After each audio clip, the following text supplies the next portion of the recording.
Il mio pensiero va alla popolazione e in modo particolare alla comunità cristiana di Gaza. I think of the people of Gaza. This was Pope Francis's last message to the public during Easter Sunday, a day before his passing. The terrible conflict continues to cause death and destruction, he said in a speech delivered by Archbishop Diego Ravelli, calling the humanitarian situation in the Gaza Strip, quote, dramatic and deplorable. Faccio appello ai belligeranti. Cessate il fuoco. He pleaded for the warring parties to call for a ceasefire. People all over the world are mourning the death of the beloved Pontiff, but perhaps no place more than Gaza, where Palestinian Christians fear that they have lost a protector of their community.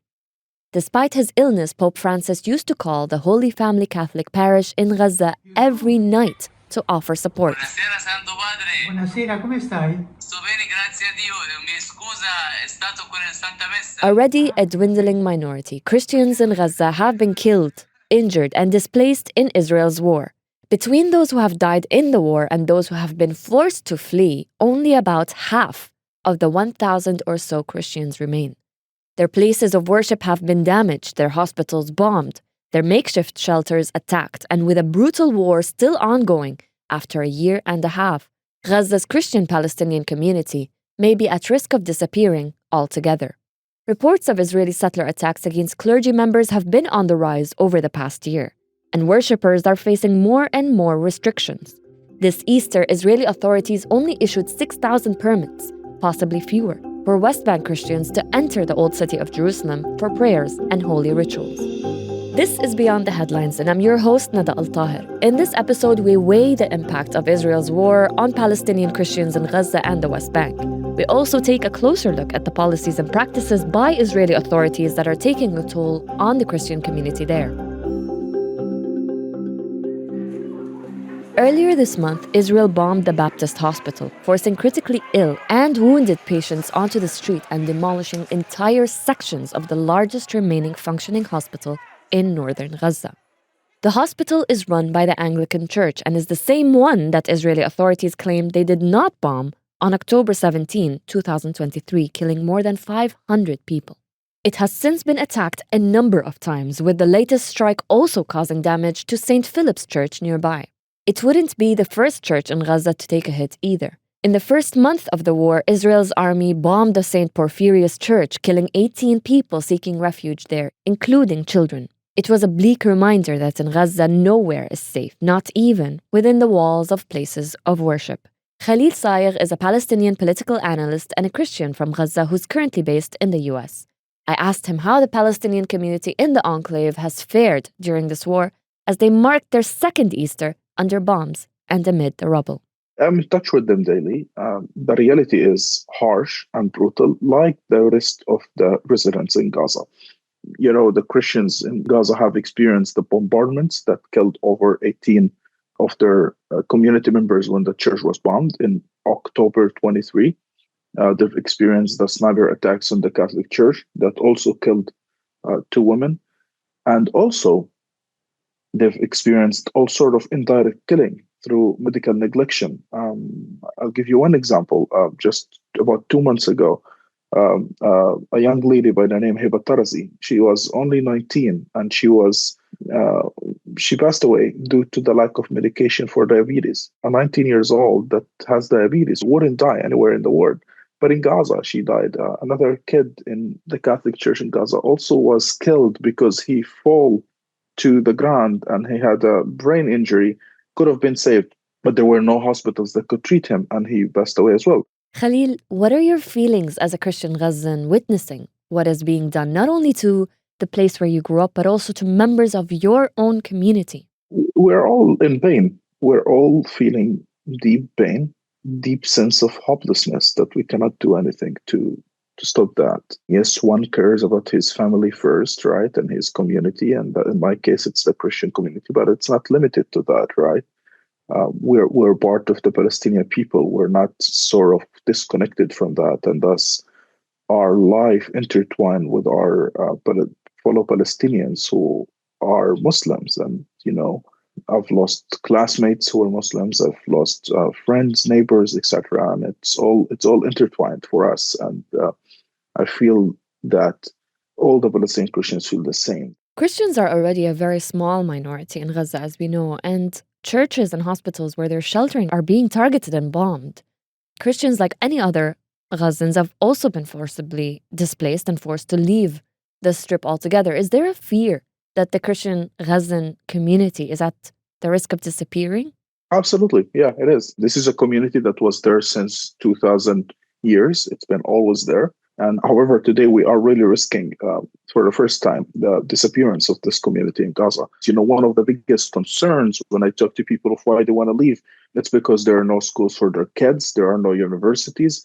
And this is a community that has thrived historically on education. This is a community that poured all its resources into teaching their kids, languages and art and music, etc. And they see all the destruction around them. And there are no schools anymore. There are no hospitals, and they're very worried for their kids. And I understand the human element of it, because not only the Christian community in Gaza are feeling this way, but our Muslims brothers and sisters feeling the same, because they also want to just live like the rest of the world. Can you tell us about the historical significance of some of the churches and monuments that have been damaged or destroyed in Israeli attacks, and the significance of the presence of the Christian community in Gaza? The church tradition believes that Jesus passed through Gaza when he went to Egypt as a baby, right? The Gospels record that when Jesus was born, King Herod has decided to kill all babies under 6 months old. And Jesus, with his mother Mary, had to escape to Egypt. And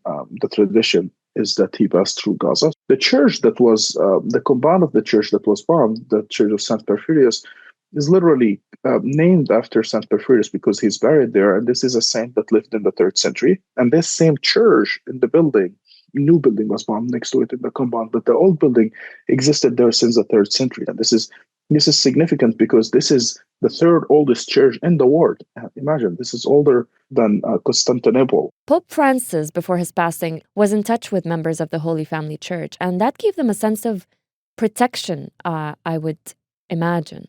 What is the sentiment among the Christian community now that the Pope has passed, this very high-ranking, the most high-ranking member of the Catholic Church, who had been calling them every single day? What do you think they feel now? Is there a risk that his death might expose them to even more danger than before? Even when the Pope was calling every day, this didn't protect him from the Israeli brutality. Even we know that Catholic organizations communicated very strongly to Israeli officials about the locations of their churches, and yet they still targeted them with snipers, etc. So that has been the case, and yes, there will feel some sense of, I don't know if the protection is the right word, but some sort of being seen by someone who's important, like the Pope was really helpful on the psychological level. Today, they are mourning the loss of Pope Francis more than anything else.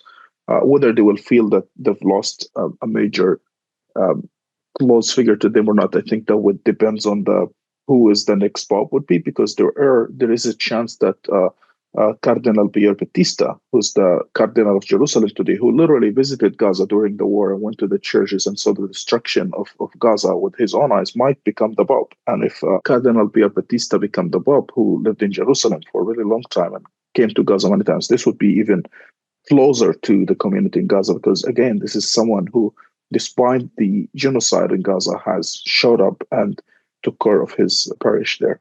Christians in Gaza, the West Bank, and Jerusalem face all kinds of challenges, just like all Palestinians do.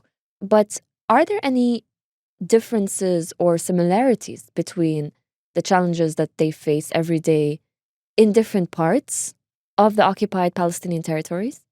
I think there are similarities, and that freedom of movement is restricted because both sides. Again, this is a community that historically have lived close to Jerusalem, and it's part of their tradition to be there every feast, every Easter, Christmas, etc. And they're unable to do it, whether in Gaza and in the West Bank. So I don't think you can disconnect these two. But I think in Gaza, the difference is that they are seeing the literally eradication of the city, the eradication of the entire people in front of their eyes. And the question they're posing, where would we survive for the next 2 months or 3 months, I think was as opposed to the question in the West Bank generally. Will we survive in the next 5 years or so? Because things are happening in the West Bank, but they're happening much more slowly and much more incrementally, as opposed to Gaza, where it was expedited since the October 7th. As the war in Gaza continued to expand and intensify, military campaigns and mass detentions in the West Bank also flared up. Settler attacks and violent raids became more and more common. Christians in the West Bank and Jerusalem have not been spared as tensions are on the rise. To talk more about this, I'm joined by Mitri Rahib, a Palestinian pastor and founder and president of Dar al-Kalima University in Bethlehem. This Easter was specifically difficult for Christian worshippers in the West Bank and Jerusalem.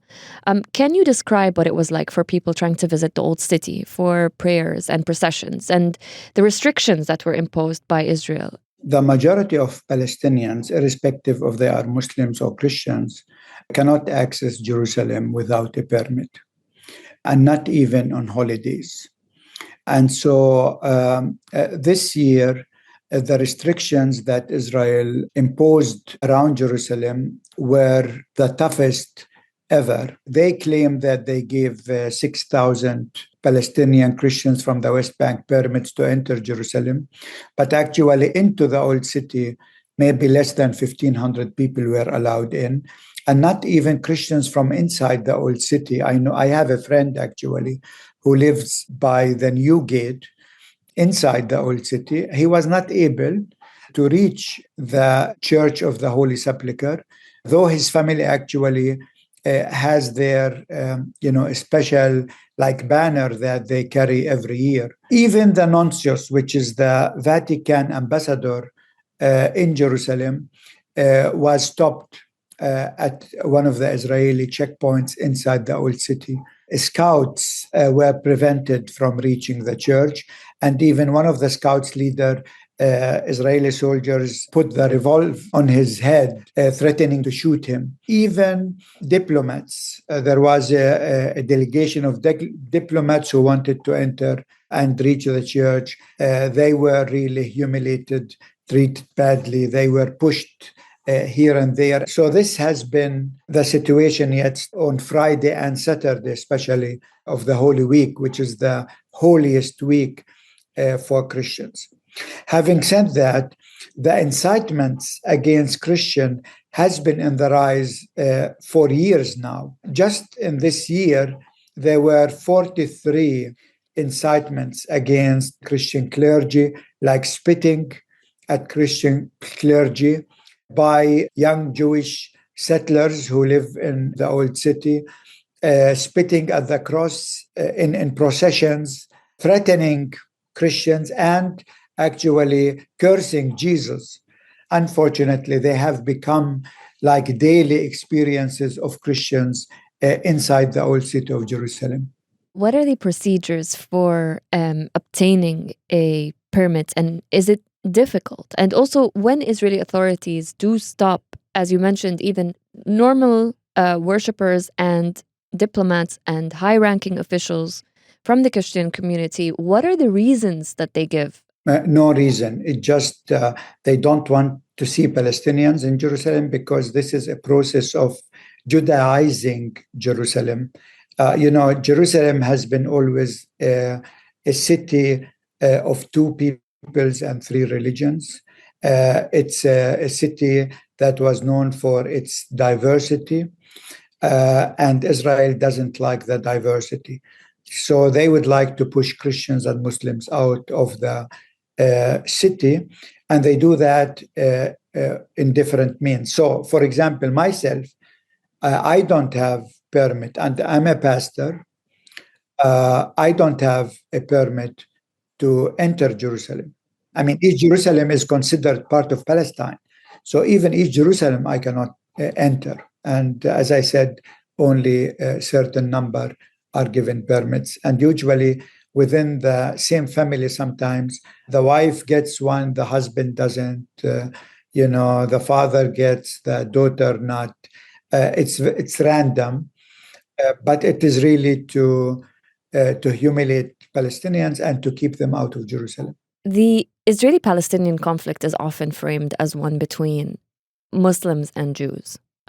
What is not well known, perhaps, is the prevalence and importance of the Christian community in Palestine and how close Muslim and Christian Palestinians are. Can you tell us a little bit about the historic importance and foundations of Christian Palestinians in Palestine? Remember, Christianity started in Palestine 2,000 years ago. So Jesus was born in Bethlehem, the city where I live and where I was born. He preached in Galilee, in the north of Palestine. His last week, the crucifixion, the resurrection, and the ascension was in Jerusalem. And the Christian church was born in Jerusalem around the year 33 AD. So the church came out of Jerusalem. And for the last 2,000 years, there has been a lively and energetic Christian presence in Palestine. Around the turn of the century, 19th to 20th century, so before World War I, the percentage of Christians was around 11% of the Palestinian people were Christians. Now, in Nakba, 1948, most of the Christians were displaced. Several Christian villages were destroyed by Israel, like Kufr Bur'am and other villages in the north. 90% of the Christians in West Jerusalem were kicked out of their homes in 48. The same happened to them in Jaffa and Haifa. So the percentage of Christians in Palestine after the Nakba dropped from 8% to 2.8%. Unfortunately, the percentage of Christian in Palestine keeps dropping down because of the Israeli policies, because of the economic situation, and because Christians have the lowest birth rate. In average, a Christian family, they have 1.9 kids. And because of that, actually, our percentage kept dropping down, but our existence has been there for the last 2,000 years. But now it is threatened. I mean, we are afraid that by 2050, Christianity might cease to exist in the place where it's all started. Can you talk to me a little bit about wider Israeli policies of land confiscations and the expansion of settlements in places like Bethlehem? What are the Israeli authorities doing there, and how has it affected Christian communities in the areas? I don't think that they target Christian per se. They target us because we are Palestinians, irrespective if we are Christians or Muslims. However, Bethlehem, where half of the Palestinian Christian community live, in the Bethlehem County, Israel has confiscated 86% of the land of Bethlehem. So we have only 14% under our own control. And this is the West Bank. This is not the pre-1948 land. This is in the West Bank where a Palestinian state supposedly should be created. So the city of Bethlehem is surrounded from three sides by an 8-meter high concrete wall. And 22 Israeli colonies or settlements surround Bethlehem. They have taken the land, so our town cannot grow. We cannot start new neighborhood. We cannot have extensive housing projects because there is no land. And a city that cannot grow actually is doomed to die because you cannot create new job opportunities, you cannot expand, and your kids will not be able even in the future to find an apartment to rent because the whole land is already heavily populated. There have been recent efforts we've seen by the Israeli government to seize the property of the Armenian church in Jerusalem. They have cited unpaid taxes, which historically the church has been exempt from. Can you explain why the authorities want to do this, and what would happen to this church specifically and potentially others if Israel succeeds in this effort? Actually, the Israeli authorities in Jerusalem, they confiscated Greek Orthodox property already maybe 20 years ago, and they continue to do so. The last episode was against the Armenian Church. This is a very important, the Armenian Quarter is a very important strategic located quarter. It is next to the Jewish Quarter. Again, this is part of Judaizing, making Jerusalem more and more Jewish and kicking Christians and Muslims out, because 43% of the land in the old city of Jerusalem belonged to churches. And so Israel would like to take all these properties. So, yeah, unfortunately, Jerusalem is losing its pluralistic character and its Christian character. And for us, this is really a disaster. That's it from us at Beyond the Headlines. We're always covering the West Bank, Gaza, and Jerusalem and Israel on our website, thenationalnews.com. This episode was produced by Ban Barqawi and audio engineered by Arthur Edison. Yasmin Al-Taji is our assistant producer, and Dua Farid is our editor, and I'm your host, Nada Al-Tahir. Thank you for listening.